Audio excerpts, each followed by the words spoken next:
সূরাতুল মুলক যারা নিয়মিত তেলাওয়াত করবে আল্লাহর মেহেরবানিতে তাদের কবরে কোনো আযাব হবে না।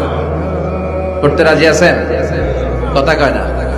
করতে রাজি আছেন সবাই? বিষ্ণুই বললেন এখানেই শেষ নয়, আরো আছে।